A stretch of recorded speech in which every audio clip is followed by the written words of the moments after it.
อ้พี่น้องสิเต็มแล้วพุ่นนะก็อยากดำเงินก็อยากหาซ้ำสิเอามันนะพี่น้องเอ้ยทุกก็มีพี่น้องของสุกของสดก็มีของสุกก็สิมีปิ้งไก่ปิ้งตับมีแตงหมักแตงหมักหยังพี่น้องเอ้ยหมักแตงหมักทั่วผักหญ้าโอ้เอามาขายหลายขนาดเดียวนี้ของแช่แข็งอันนี้พี่น้องเอ้ย6 โมงก็เริ่มออกไปเบิดเลย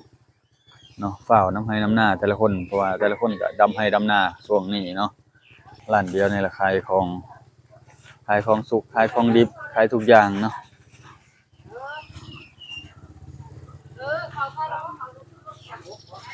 ขออนุญาตเด้อขอเบิ่งกระป๋องเงินหน่อยได้บ่เอาเบิ่งกระป๋องเงินดูอู้พี่น้องสิเต็มแล้วพุ่นสบายดีสวัสดีพ่อแม่พี่น้องสู่ทุกคนเนาะทางฝั่งไทยฝั่งลาวพี่น้องเอ้ยเช้ามื้อนี้เนาะตื่นแต่เช้าแน่พี่น้องเอ้ยว่าสิออกไปหน้าเนาะก่อนจะออกไปหน้าก็สิพาลูกไปซื้อขนมก่อนสบายดีพ่อแม่พี่น้องเด้อพา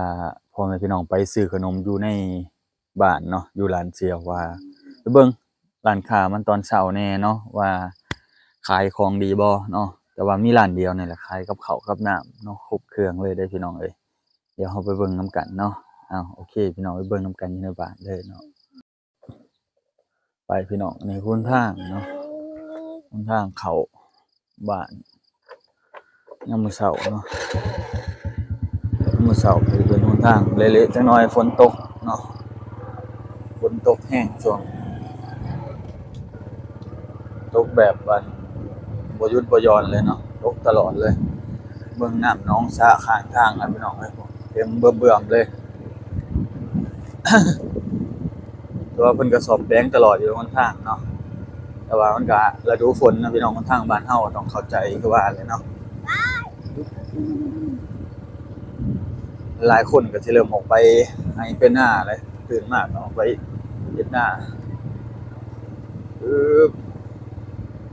ดำหน้าแล้วบ่ลุง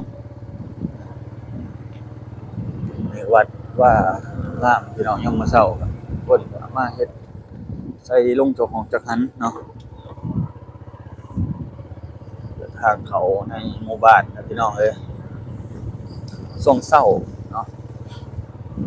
มาเบิ่งกันจังหวะนี้สิเละแฮงคนเที่ยวหลายเนาะจักสิหลีกทางใดเอารถมาก็ได้ปล่อยไปเนาะและนี่ก็ร้านค้าเซี่ยวจึมๆไปโอ้ช่วงเช้าคนหลายขนาดเลยช่วงเช้านี่คนหลายขนาด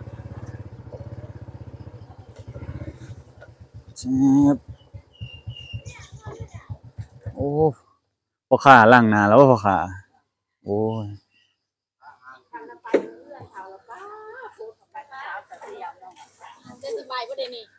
ร้านค้าพี่น้องเอ้ยไปล่ะไปซื้อไปคนมาซื้อของหลายขนาดพี่น้องเอ้ยมาซื้ออยู่ซื้อกินเนาะเพราะว่ามันมีร้านเดียวนี่ขายกับข้าวกับน้ำครบเครื่องเลยสบายดีเร็วน้องแป้งหอมดำหน้าเป็นอยู่บ่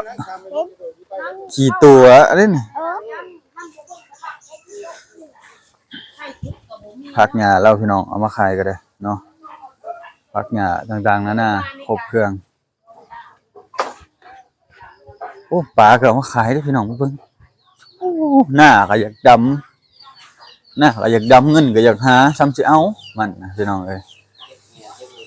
นี่ปลานิ่นปลาดุกเนาะปลาดุกนี่โลละ60ปลานิ่นโล60เว้ยปลาดุกได้ซะปลาดุก50พี่น้องเอ้ยนี่แหละมีร้านเดียวนี่แหละมาซื้อแต่ว่าช่วงอันสวยๆก็บ่มีคนอยู่ปิดร้านไปดำหน้าพ่อค้าก็ได้แล้ววะคนคือคืนขนาดปิ้งจามของสุกก็มีพี่น้องของสุกของสดก็มี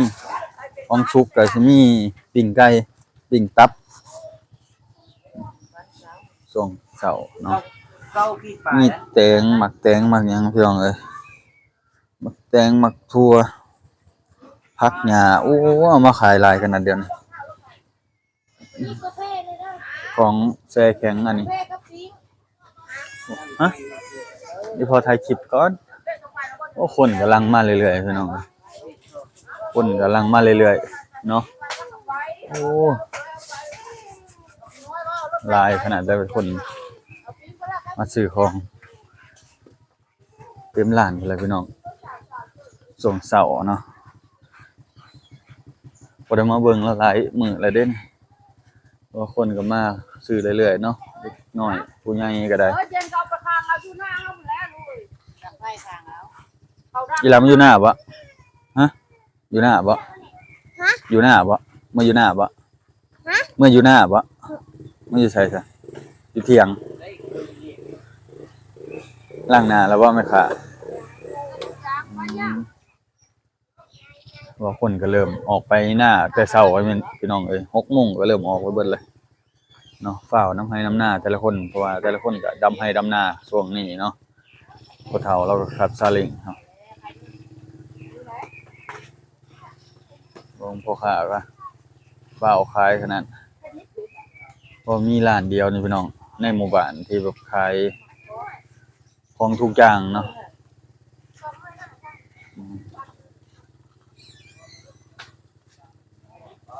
ร้านเดียวนี่แหละขายของสุกขายของดิบขายทุกอย่างเนาะ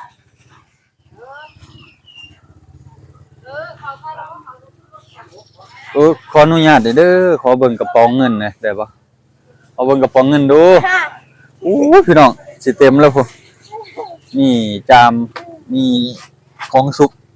เนาะมีไก่ย่างมีปีกไก่ย่างเนาะขายสุอย่างขายสุแนวของสุกของดิบอันนี้พ่อค้าอันนี้พ่อค้าอันนั้นแม่ค้าอันนี้เสียไหมเจ๊เปียกเสียคนก็สิตกพี่น้องเอ้ยโอ้ยพอแล้วบ่นะ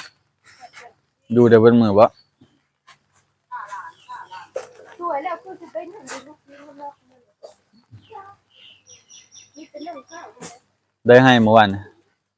หน้าก็ดำเลยพี่น้องเอ้ยได้ส่งให้ไปโทรมาฐานเถอะตักคน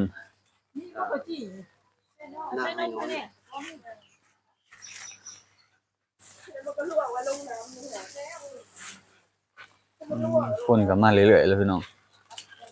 ขายดีนะช่วงนี้เนาะขายดีตื่นแต่ดึกอีกเด้พ่อค้านี่ต้องอดหลับอดนอนจักหน่อยเด้เอาว่าอันนั้นเด้อพี่น้องอย่าให้มันดุเด้อเนาะย่ำมื้อแลงก็พู้นแหละ 1:00 นพู้นแหละจังเข้ามาดำหน้าเลทเวลา 6:00 นพุ่นน่ะอันนี้แม่ค้าน้อยน้องสาวเพิ่นปิ้งเท่าไหร่ฮะอีหล่าขายจักบาทซะขายจักกีบซะ3,000 กีบบ่เส้นกินได้บ่เส้นได้บ่เอาแม่ค้าน้อยได้เบิดบ่นี่ทอนเงินเป็นบ่เป็น10ซื้อ 10,000 เงิน 20,000 ซื้อ 10,000 ทอนเท่าใด 10,000 บัดซื้อ11ได้ทอนเท่าใดเงิน 20,000 ซื้อ9ทอน9วะ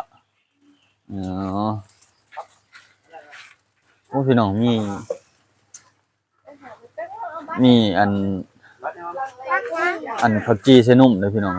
นี่ข้าวจี่ใส่นุ่มรุ่นพี่เอาเลยรุ่นพี่เอาเนาะให้เบิ่งเด้อพี่น้องเด้อเอาทุกอย่างเลยเด้อหายากได้วัยรุ่นสร้างโตเด้ออันนี้ตอนมีคนเด้นี่คันบ่มีคนมันสิเป่าโอแม่นเนาะพี่น้องเนาะเอาเล่นมาตรฐานใส่หลายๆเด้อมันแซ่บมันตัวนี้เด้นั่นเนาะ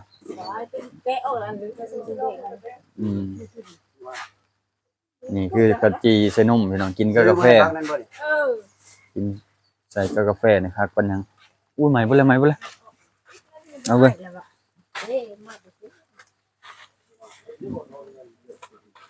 หันหลังแป๊บเดียวจ้ะอันนี้ไม่ค่าราคาท่านล้างหน้าได้เนาะ โอ้ยเปล่าน้ำเงิน ไม่ขาดก็เมื่อยพี่น้องเอ้ยดำหน้าเออลูกค้าก็เฝ้าน้ำขนาดเลยผู้ใดก็เฝ้าออกไปให้ไปหน้าพี่น้องเอ้ยเบิ่งกินคนก็มาเรื่อยๆมาเรื่อยๆคนก็ได้เนาะมาซื้ออยู่ซื้อกินเพราะว่าคนดำหน้าบ่ค่อยมีเวลาไปหาอยู่หากินเนาะคนหุ่มพี่น้องอืมคนมาหลายเนาะ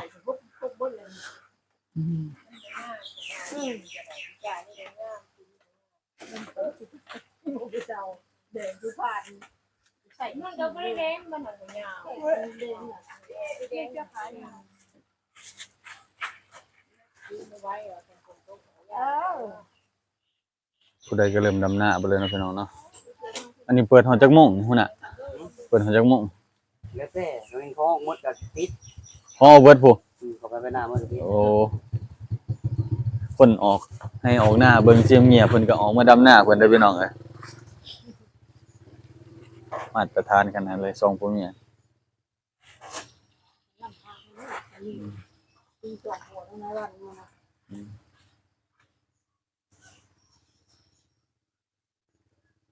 น้องเฒ่าคนสัญจรมาหาซื้อนะอยู่แนวกินนะพี่น้องเอ้ยเพราะว่าค่ำกลางคืนคนเมื่อยเนาะนอนบ่ได้ไปหาอยู่หากินซุมื้ออื่นนี่เห็นบ่ก็มีตลาดเด้เอาไปไปตลาดอีกแล้ว ตลาดนัดเช้า ตลาดนัดเช้าเดี๋ยวสิไปเบิ่งมื้ออื่นนะคนหลายๆก็มาซื้อของอยู่นี่ เอา เด้อพี่น้อง โล10 อืมโอ้ได้ผู้บ่าวไปใส่แจกน้ำหน้าแล้ววะอืมเอาพี่น้องนี่แหละบรรยากาศร้านค้าเพิ่นก็ช่วงเช้าหลายคนเอาโอเคพี่น้องเอ้ย